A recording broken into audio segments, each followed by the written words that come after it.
listening to the Marketing Happy Hour podcast, where we discuss career and industry insights with our peers in marketing. We're here to talk about it all, like the ups and downs of working in social media, how to build authentic relationships in the influencer and PR space, managing a 9-to-5 and a side hustle at the same time, how to be productive in your life and career without losing your sanity, and more.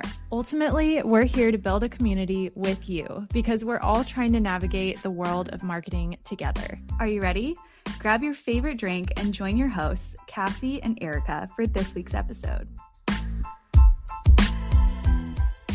This week, we're thrilled to have Giselle joining us. She's a multifaceted influencer marketing professional with 5 years of experience working with brands across fashion, beauty, tech, and more. With a 360 view on the industry through talent management, PR, and in-house roles, Giselle has elevated brands with both small and large campaigns by weaving in her Gen Z perspective and first-generation Latina background. Featured in major publications like Vogue Business and Ad Age, for her experience in the creator economy, she's here to share how she keeps strategies cutting edge, builds authentic brand partnerships, and offers insights into the future of influencer marketing. You know the drill. Grab your favorite beverage because it's time to get into the conversation. Hi, Giselle. How are you doing? Hey, I'm doing well. How are you? So well. So excited to chat with you today and learn a lot about your experience. But first, we have to know what's in your glass this afternoon. It's a question we ask all of our guests, and we want to know what's in yours too. Yeah, today I have my green tea. It's my go-to all the time. Every time I work from home, it's my green tea. I love that. We love a good tea beverage over here. I used to work in a tea shop, which is something not a lot of people know about me. So every time someone mentions tea, I'm like, ooh, what kind? But I don't want to be like intrusive and like ask what kind. So I actually have the Olipop root beer. Ever since we had Izzy from their team on our show, I've been wanting to make a root beer float, and I just haven't had root beer and ice cream at the same time. So now I finally do. It's in a cute little glass, and I'm so hyped that that's my beverage today. What's in my glass? I haven't had a root beer in forever either. I know. I actually was never a fan of root beer, and the only root beer that I like, well, I'm not really a soda or like pop girl anyway, but the only root beer that I like is Olipop. So huge shout out to them because it's actually so good. Okay, well, we want to dive in. Let's go ahead and get into it. Tell us about your career journey so far. How did you get to where you are today? Yeah, I feel like it's such a weird story. I feel like anybody who's like in marketing, comms, PR has like such a weird background and ends up somewhere super cool. But my background, I would have to like throw it all the way back to literally my first job is how I found out that I wanted to like fall into influencer marketing. And I always say it was kind of a mistake of how I found out about it because it was never really like something I was pursuing. But I was working in retail as a sales associate. I was working at American Eagle, and I randomly just wanted to take over their store's social media page because at the time I was also a student, just like fully a sophomore in college. And I was learning about like traditional and modern marketing. And there was very much like no information about modern marketing. And when there was, it was just briefly like, here's social media. Next thing, we're going to go back into PR, you know? So like, it wasn't so much about like all the cool, fun stuff. And I wanted to learn more about that. And I was like, well, with the 2 classes that I know about, I want to apply the knowledge I have into the role I currently have because I could not find an internship as a sophomore. So I kind of just created my own thing. But that small experience of like running that social page that was at like a mere 100 followers of like the random people in my town, I ended up growing it. Built it up to about, I believe, like 700 followers before I left. And I started to gain a lot of recognition from the district and the regions. They ended up telling me to run their pages. And then corporate ended up finding out. And then they were like, wait, we kind of want to do this across all the American Eagle and Aries in the US. And then I was kind of brought on as their intern during COVID. I was working in the store for 2 seconds before COVID shut down, and then came back into the stores, but then was also working remote with them to expand this, what was called like my AE ambassador thing. And that was kind of like my first internship, a very, very weird one, but that's kind of how I wanted to dip my toes into social because I thought that's what I wanted to do with social media marketing. Ended up taking a handful of other internships that taught me about social media marketing. And then I quickly noticed I don't want to do this. I was like, actually, this is not as fun as they make it out to be. This is very repetitive content calendars, a lot of community management, a lot of back and forth internally, a lot of like pitching your ideas left and right and getting turned down over and over again, which I believe is whatever career you do, you always get turned down and be told no, but it felt extremely severe in social media marketing. And I was like, what is like this, but not really this? And I'm still in this realm. And I started taking internships in influencer marketing. And that's when I noticed like, this is my space. And it also allows me to just chat forever and never shut up, which also helps out my career. I feel like for social, I would talk to my peers here and there and be talking to people like online, but it wasn't very communicative the way that I am today with talent managers and talent directly and like my entire team and external partners and licensees. Like it's just like so many more people. And I would rather have that chaos and have the chaos of a calendar. So yeah, that's kind of how I fell into influencer marketing. And then I worked at a PR agency. I worked at Edelman for 2.5 years.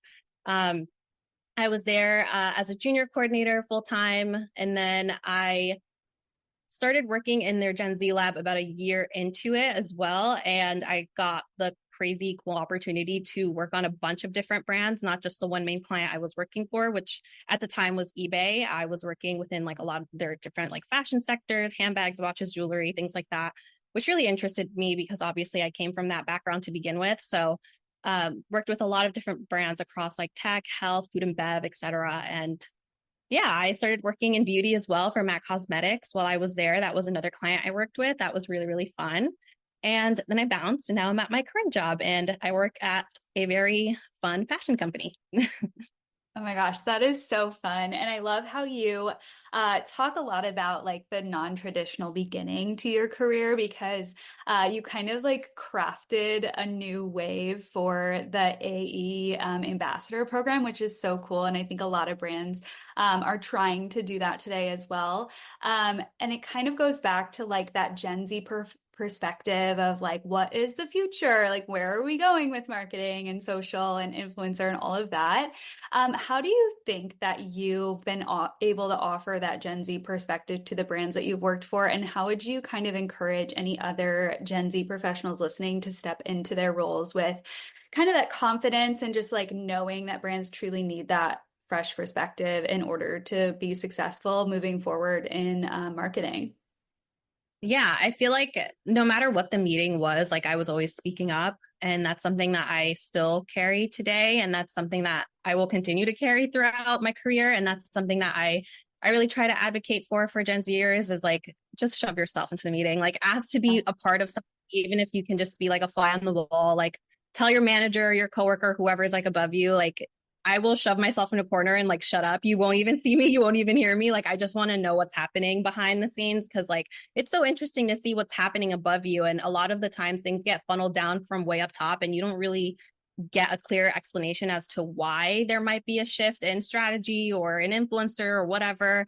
And that's something that I always advocated for. And I would always try to just ask a question, like literally just talk to people. And that's something that I always ask for. And I would say for brands specifically, I always tell anybody who works at a brand, works directly with a brand, like you need to have Gen Z in the room. Like it's so crucial. It gets so cringy when you start seeing things that are rolling out like weeks after and you're like, this is so dead.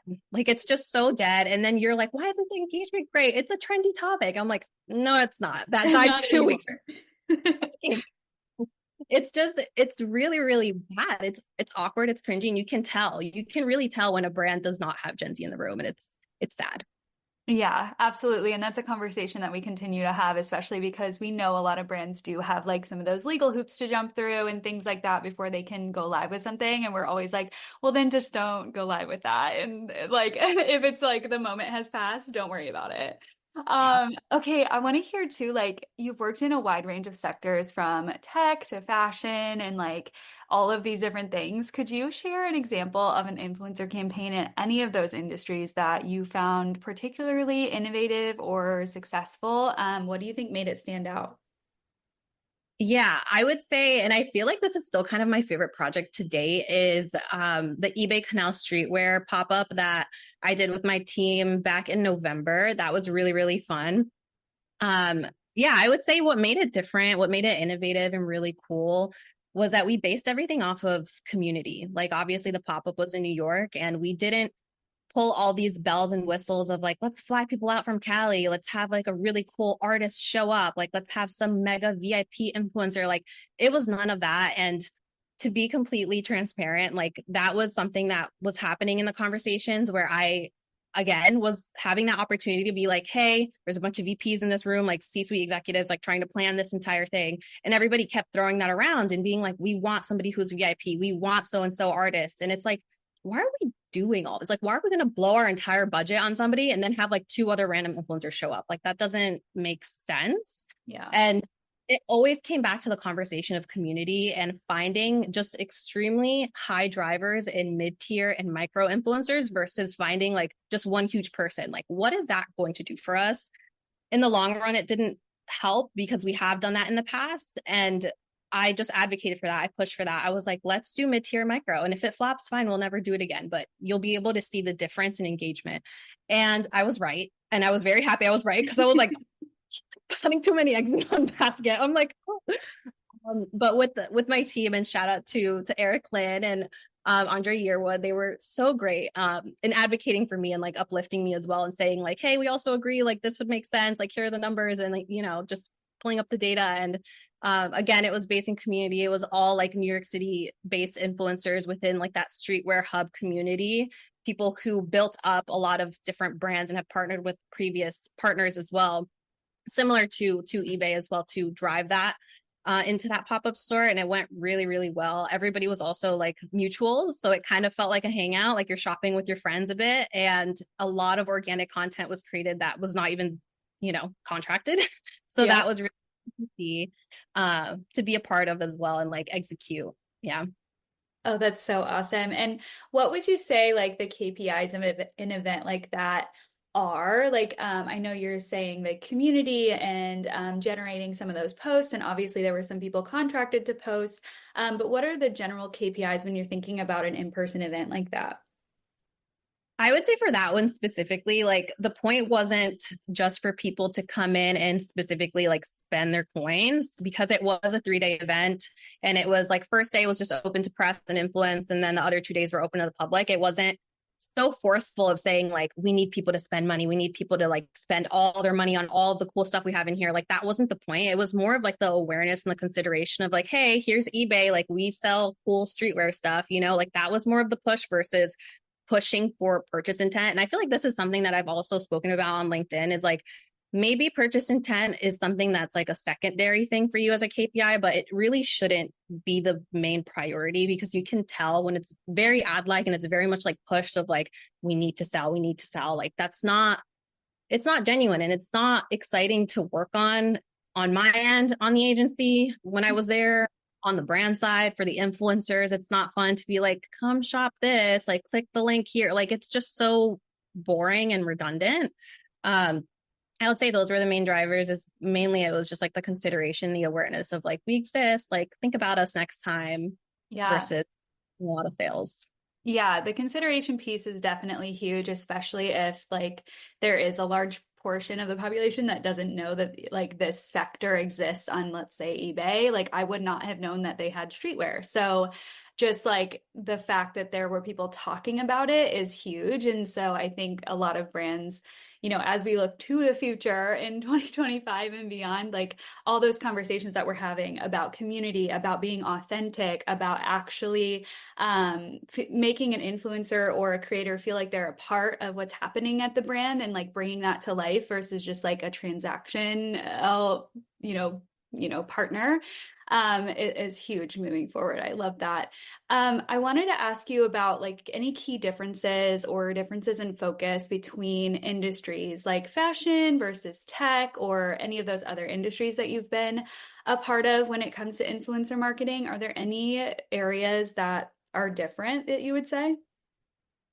I would say when it comes to influencer marketing, yes. And I feel like the two main ones I can compare the most would be fashion and beauty. And you would think that they're kind of similar.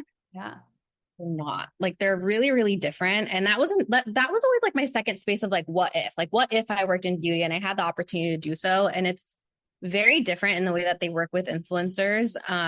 I feel like there's a lot more storytelling going on when it comes to makeup because there's only so much you can get out of somebody like applying a blush or like Yeah. gel. It's like, okay, well, now what? Like, like you have to tell some sort of story while you're applying that makeup or like not just be talking about the brands, but how the brand connects to you.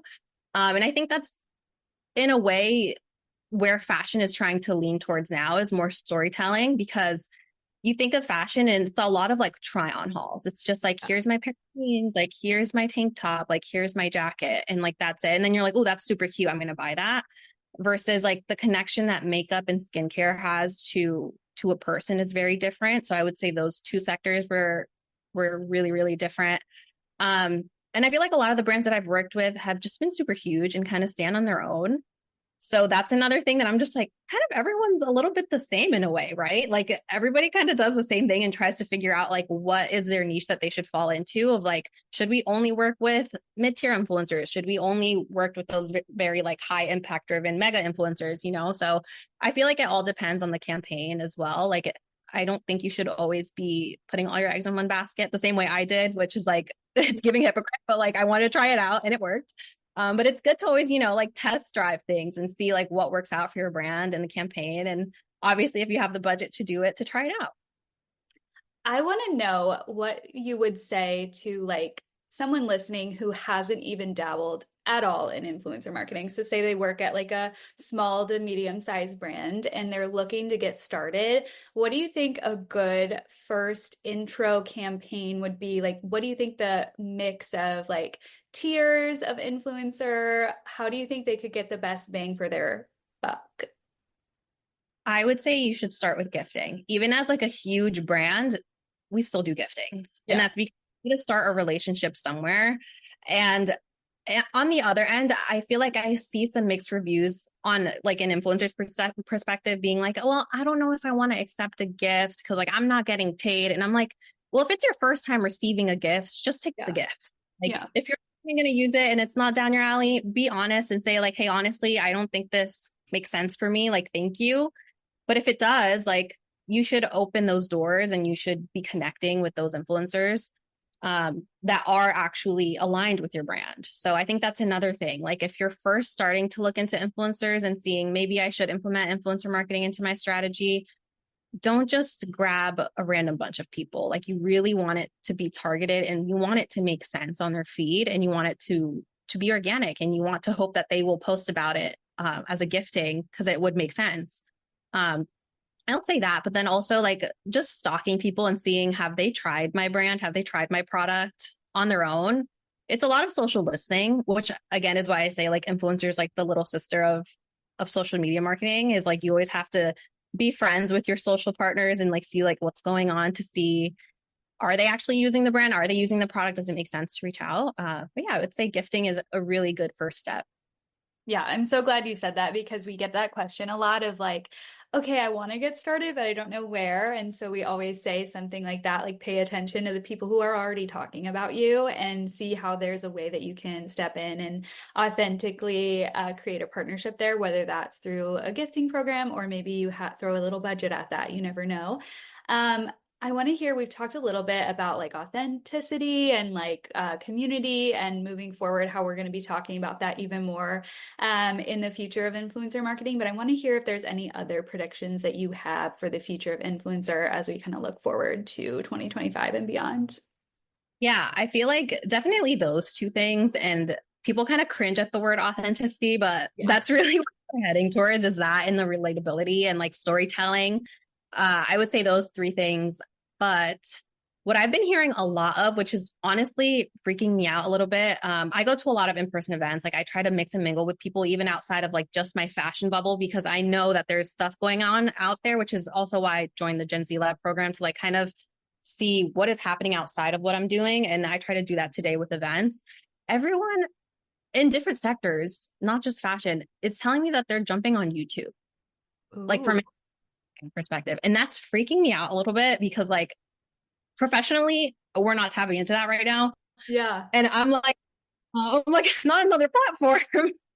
I'm a little worried on, but it's something to keep your eye out on because it's like, if other people are doing it and there's like murmurs in the industry already happening, I'm like, I just need to keep my eye on that and like just do my own research on my own time and see like, is that something we should move towards or like what's happening with like YouTube shorts and stuff like that. And I feel like there's always that big battle and debate of like what's going to be next between short form and long form, like who is going to be the next thing. And I literally, I couldn't tell you wrong. I hope it's still because to be reviewing a video, like I review content on a day-to-day, to be reviewing a 2-minute video with like 15 influencers, I'll be done with my day by that time. Like Oh that'll my be rough. God. Oh my goodness. Yeah. I haven't even heard a lot of like going back to YouTube, but I have heard a lot of like reverting back to old things. So like blog posts or like old like ways of posting on Instagram. So like going back to like this one static image. And I'm like, really? Like we're not moving forward. We're like going back. That's so crazy to me. But you're right. I also work in influencer on my day-to-day. And I feel like if we were having to review like 20-minute long videos on YouTube, I don't know what I would do. I'd be so upset. But I am currently working on a campaign that has deliverables on LinkedIn. And so that's super interesting to me that I feel like some companies are starting to even tap into influencer there. So it'll be interesting to see like all the different platforms that we do tap into in the future. But YouTube is an interesting one I haven't even thought about, honestly. I don't want to go back to that. Um, I want to hear a little bit about you've been featured in some major publications like Vogue Business and Ad Age. How do you kind of stay ahead of trends and ensure your strategies remain cutting edge in order for some of those publications to tap into your expertise and find you and have you weigh in on the conversations they're having on their platforms? Yeah, I feel like honestly, I'm just chronically online. Like Yeah. I'm just always on my phone. It's so bad. But besides just like influencer, like I love to stay up to date on pop culture in general and like entertainment. I love to listen to like brain rot podcasts by like influencers. And I feel like that's what also keeps me up to date because I can just put something on in the background and just go about my day. I'll even listen to like those brain rot podcasts while I'm like reviewing content because I'm like, I need to be in like every direction. I would say that's kind of how I stay up to date on trends. I'm always doing that. When I'm not listening to podcasts, I am on LinkedIn and also like keeping up to date with people through there. Seeing like what everybody else is up to. And again, connected with a lot of different people outside of just fashion, I think is really important. Like, don't just shove yourself into whatever sector industry you're in. Like you have a lot to learn from other places. And that's like a big piece of advice I would give. And you never know what's happening like on the tech side or like on the food and bev side that could transfer over to something like fashion or something like beauty in the next couple of weeks, which is again why I'm like kind of scared about the YouTube of it all. So it's a little worrying. Yeah, I feel like that's kind of what keeps me cutting edge. And I don't know, I guess I'm just like a Gen Zer that's always on my phone. I'm always on TikTok. I always see Yeah. things. Yeah, I know. I feel like if any older generations are listening, they're probably like, oh, I'm not going to do that. But like, then you miss out on all these opportunities and all of these perspectives that you can find just by hanging out on your phone and on social. What tips do you have kind of around developing a personal brand? I know you said you post a lot on LinkedIn and you have some of these placements in these publications. How are you staying top of mind for some of these journalists and gaining these PR placements? Yeah. I mean, I actually have met journalists at these kind of events that I go to. Literally just by talking to people, I literally just randomly go up to people. I just talk to them. Like Yeah. it's all about you guys. Like we're literally in the comms industry. Like it's like so mind blowing to some people to be like, oh my God, you're just reaching out to them. I'm like, yes. Like Yeah. I'm fully to people, but I can't just get all the credit for the Ad Age and Vogue Business publications to myself because that was like fully connections through Edelman when I was there. But after that, I have been in other publications, other podcasts, other events, panels, etc. And all of those that I have created those opportunities for myself was because I would go to events and literally just talk to people, and then they'd be like, "Hey, I'm doing a thing. Like, do you want to be a part of it? And then I would connect and follow up with them on LinkedIn. And that's it. Like, you Yeah. literally just communicate with people, be very active. I think LinkedIn, like you mentioned, is very important to be active on. Always have your name out there. Yeah. Yeah, and advocate for yourself in any way that you can and be in the rooms with the people that you want to connect with, I think is such a huge takeaway and something that seems so simple, but like you're saying, in this industry, it should be just like second nature to be like, okay, I'm in communications, I'm going to talk all day long to all these people, but a lot of times it's not the case. And even, like the fact of the pandemic, like I feel like before that, everybody was connecting in person and in the workplace day to day, which is another thing. And I think since then, in the like almost 5 years that we've been in this like post-pandemic world, I think people are just like scared to get back out there or just like have a lot of like anxiety for like in-person events and things like that. I don't know if that's anything that you've ever like encountered or just like having the confidence to like approach someone and just like chat with them about, work or like what's going on. But do you have any tips if somebody listening is struggling with something like that? Bring a buddy. And I give one free pass. Like, go to one event with your buddy and hang on to them the entire night if that's what you want to do and you don't want to talk to anybody, just to like suss out the environment, like get used to it, to be in like a huge crowd of people. Even if you don't go up to someone, I guarantee you someone's going to go up to you because there's always who's like me who is not, someone's not talking to me, but I'll go up to them. Like, there's always going to be somebody who is going to go up to you if you don't go up to them. So I would say bring a buddy, try doing that. Or if you want to just be shy and in the corner, like do that. Somebody's going to go up to you regardless. I feel like sometimes there's those guest lists that are public too. There's a lot of those little like chat things like, hey, I'm going to the conference or the event as well. Like, would love to like get coffee before or after, like during the event, if you have 10 minutes to chat. Like, try to pull people aside virtually if you're like too shy to do it in person. And then you kind of just already have like a setup buddy within Yeah. your conference day or your panel, whatever you're doing. You need to just like go out there and do it. Like, you just Yeah. kind of have to do it. Oh my gosh, I totally agree. And that's such a good point is that you can usually look like ahead of time at the guest list or whoever is going to be attending the event. We had an event in New York, and that was something like a piece of feedback that we got was like, I was so scared to attend the event like alone, but I just like went up to people and fostered these like really great conversations. And we were like, that's so amazing. And even one of our panelists was talking about that. She was like, I am actually so shy, even though it comes off on my online persona that I'm like this like very outgoing person. And she was saying, I go into every event with just like make one connection, make like one meaningful connection, or just like say hi to like one person. And if I do that, I consider it a success. And I thought that was so brilliant too. Like, you don't have to have this expectation of yourself that you're going to walk away with like 1,000 new connections. Like, that's overwhelming. Don't worry about that. Just like go in and like be authentically you. And like you said, people are going to come up to you. You're going to have one really good interaction, and that's a success. I love that. I love going to events. They're so much fun. Yeah. Okay. Well, this is a question that we ask all of our guests too, and it's like our favorite question ever. So I want to ask you, what do you know now that you wish you knew a little earlier on in your career? Um, I feel like I went into this career like very naive. I feel like we all do, like we're all little kids. I feel like sometimes I see us all in that perspective. Like, we were all 5 years old once, we were all like 10 years Yeah. old once. We're going into it like bright-eyed, bushy tail, and we don't know what's happening. Um, I don't want to get dark, but like not everybody's in your corner, like you have to stick with certain people that you're working with and the people that cheer you on and the people that speak your name in rooms that you're not even in. Like, those are the type of people you want to connect with and like have those lifelong connections with, not only just transactional LinkedIn thing, like, oh, we used to work together, but like catching up with those people and like staying connected with your mentors and your mentees and things like that, I feel like is very important. Like, not everybody's going to be on your side. Not everybody, no pun intended, it's going to be your cup of tea.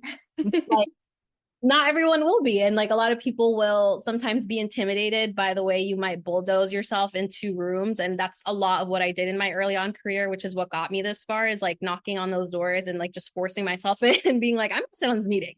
And then a Yeah. lot would happen from it. Like, a lot of good things would come out of it. So like, that would be my piece of advice. Like, not everyone's gonna like you, but as long as you like you and you have your right people in your corner, like everything's gonna be fine.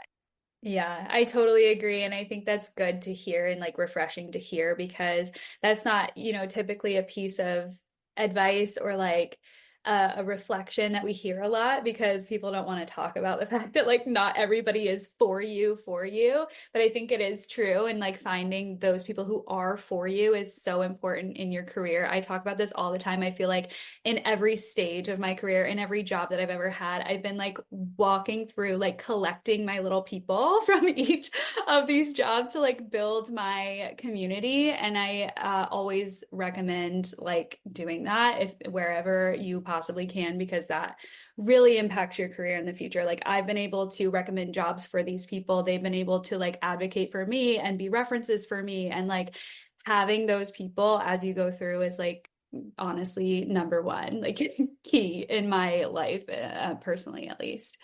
Okay, well, this has been such a great conversation. I'm so glad you were able to join us today. I just want to let everyone know where they can find you and follow along with what you're up to. I know you're present on LinkedIn, but are there any other channels that we can follow you on as well? Yeah, I would say, yeah, LinkedIn. I feel like I'm on LinkedIn more than I am on Instagram.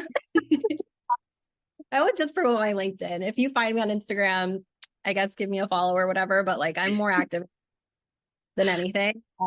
Yeah, shoot me a message if you want to chat. Like I'm so open to chatting. Yeah. Awesome. Amazing. Our listeners will really appreciate that. They love connecting with the guests that they hear on this show. And I can't thank you enough for coming on here and just offering like another perspective into the influencer marketing industry, but also just like being a Gen Z in the workplace and just like how important it is for Gen Zers and even younger generations to like advocate for themselves, have a voice in every situation that warrants it. And I appreciate you just giving us that perspective this afternoon. Yeah, thank you so much for the opportunity. This was so much fun.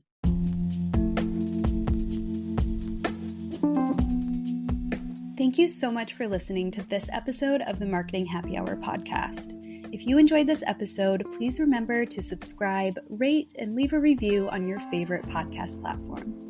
If you want more of Marketing Happy Hour but don't know where to start, we invite you to download our free Marketing Happy Hour starter kit at marketinghappyhr.com/starter-kit. This interactive magazine-style PDF walks through who we are, includes helpful resources like a marketing term glossary and the printable daily planner sheet that we actually use ourselves, and contains clickable links to our episode recommendations by subject area. Not to mention all the fun extras like a quiz, the link to our Marketing Happy Hour Insiders Facebook group, a word search, a playlist, a goal-setting guide, content inspo by month, and more. It's our hope that you'll dive into this resource and walk away more confident in your career journey with a group of industry pals that you can lean on for advice and support.